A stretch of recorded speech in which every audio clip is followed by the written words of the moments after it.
11 geese, 1 acre of decent pasture, and a feed bill of exactly $0 for May through October. That's not a homesteading fantasy. That's the ledger. That's what my flock actually costs to feed during the growing season, which happens to be the same 6 months the feed store hopes I forgot exist. Now, before you tell me geese can't do that, I know what you were taught. I was taught the same thing, that livestock is a mouth you fill with expensive bags. What I'm about to show you is why that math was wrong and why one specific breed on one specific acre quietly rewrites the entire equation. By the time this video ends, you'll know exactly which breed makes this possible, exactly how much land you actually need, spoiler, it's less than you think, and exactly how the whole system stacks so the birds pay for themselves, breed themselves, and feed themselves. You'll know what a real one looks like, what a fake one looks like, and where the honest breeders quietly hide while the scammers take out ads. And you'll walk away with a clear picture of what your own acre could look like 18 months from now. No fluff, just the breakdown. Because right now, the average small flock keeper is bleeding money and doesn't fully see it. Waterfowl pellets are running around $30 to $40 for a 50-pound bag depending on your region, and a small flock of standard geese will chew through a bag every couple of weeks year-round. That's easily $800 to $1,000 a year in feed alone, before you count bedding, fencing, or the propane you burn heating a brooder. Meanwhile, the grocery store wants $6 to $9 for a dozen eggs and $40 for a scrawny holiday bird raised on the cheapest corn a shipping container can hold. The industrial food system has convinced you that owning livestock is expensive and buying meat is cheap. It's a beautiful piece of marketing. It's also completely upside down. The birds want to feed themselves. We just stopped letting them. And this isn't your fault. The model you were handed, buy feed, dump feed, buy more feed, was designed by the people who sell feed. It's not agriculture, it's a subscription service with feathers attached. Somewhere between your great-grandmother's flock and the modern hatchery catalog, the birds got quietly redesigned, selected for size, selected for confinement, selected to depend on a 50-pound bag showing up on schedule. And the breeds that could actually work an acre, that could turn grass and weeds and dandelions into meat and eggs and more birds, got labeled heritage, which is a polite industry word for we stopped selling them because they didn't need us. You were sold dependence. You were sold it as normal. It isn't. Here's the part they don't put in the hatchery brochure. Before World War II, every serious small farm in America kept geese, not for hobby, for work. They were the weeders in the orchard, the guards at the gate, the Sunday roast at Easter, and the down in the pillow.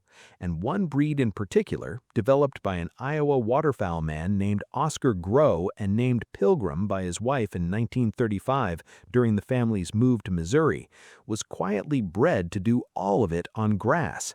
The American Poultry Association admitted it to the standard of perfection in 1939. The British standardized it in 1982.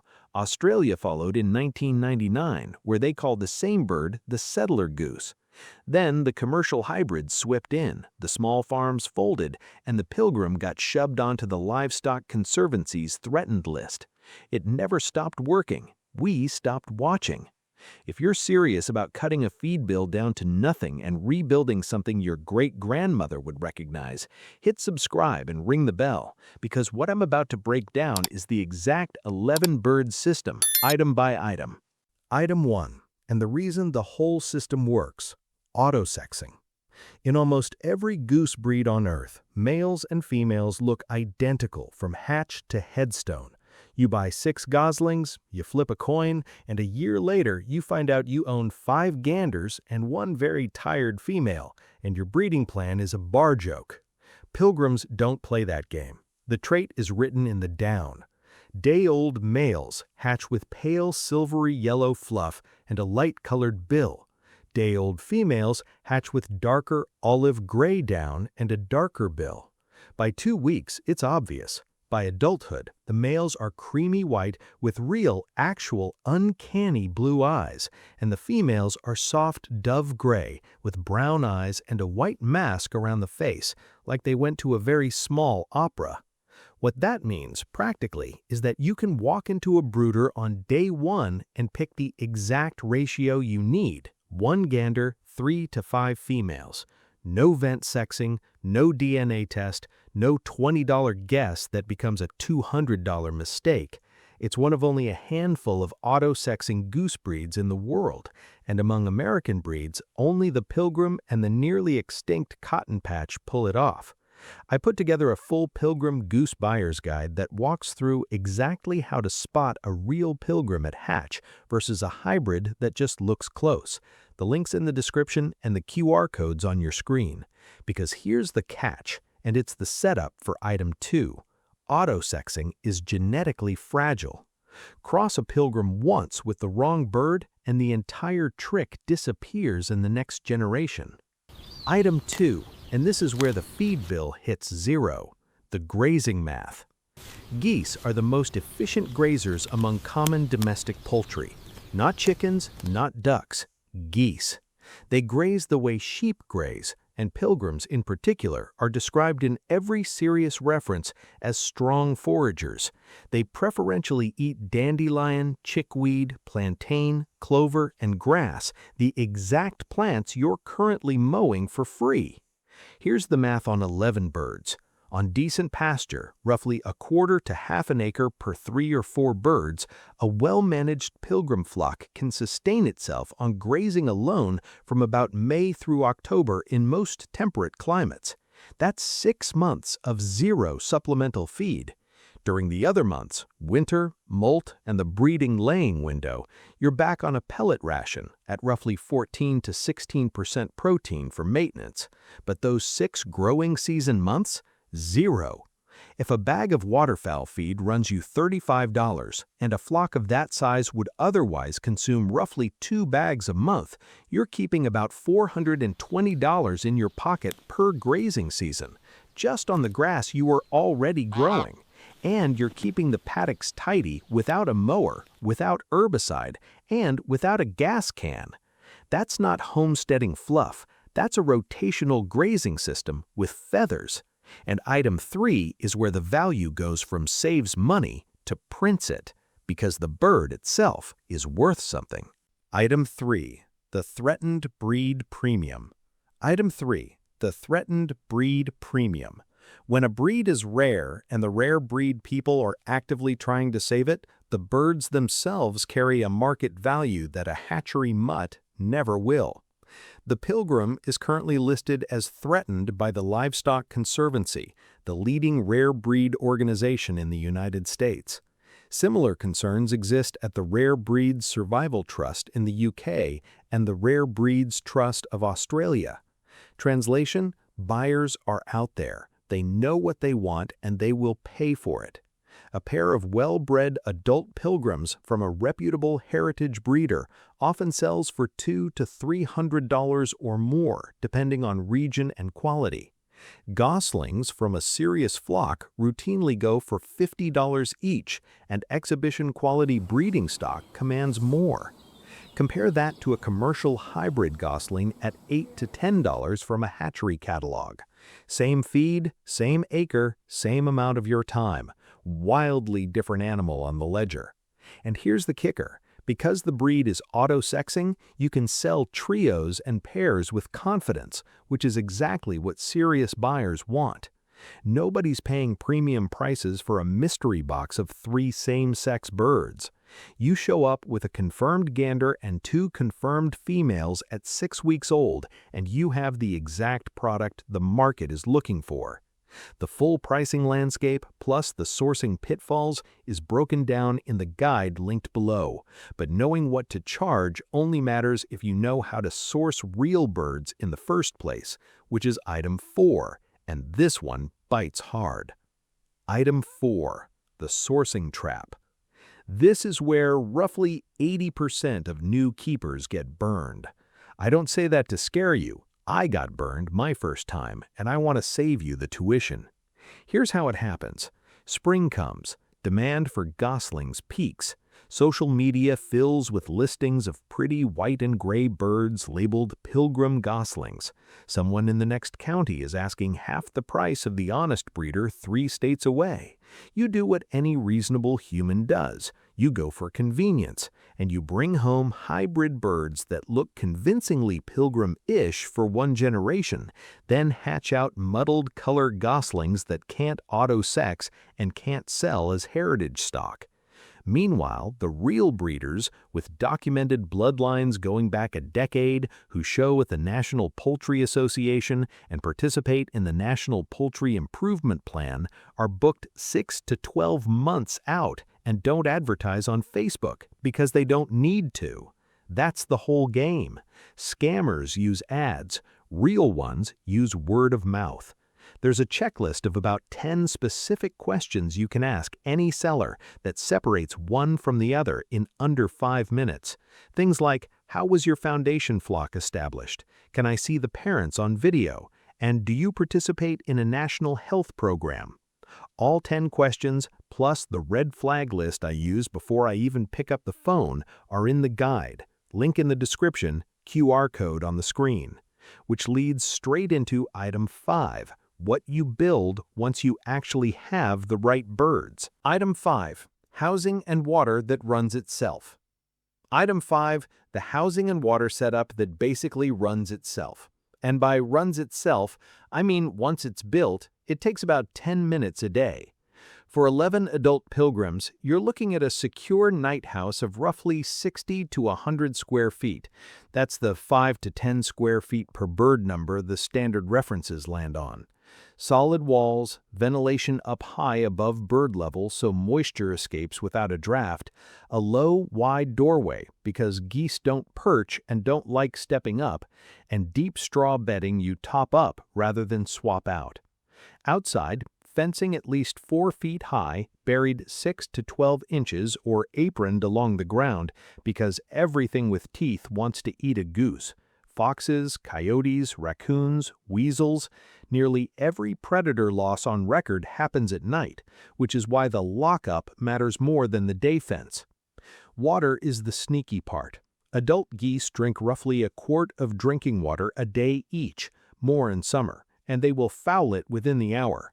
11 birds means about 3 gallons of drinking water a day, and they'll spill triple that trying to rinse their nostrils. My setup is 2 shallow rubber tubs on gravel, dumped and refilled twice daily, plus a separate bathing pool they can splash in without contaminating the drinker. Total daily labor once it's set up: feed check, water dump, visual health scan, dusk lockup. 10 minutes. And the reason 10 minutes is enough is item 6, the flock replaces itself. Item 6, the breeding loop. And this is the part that makes the whole system quietly compound.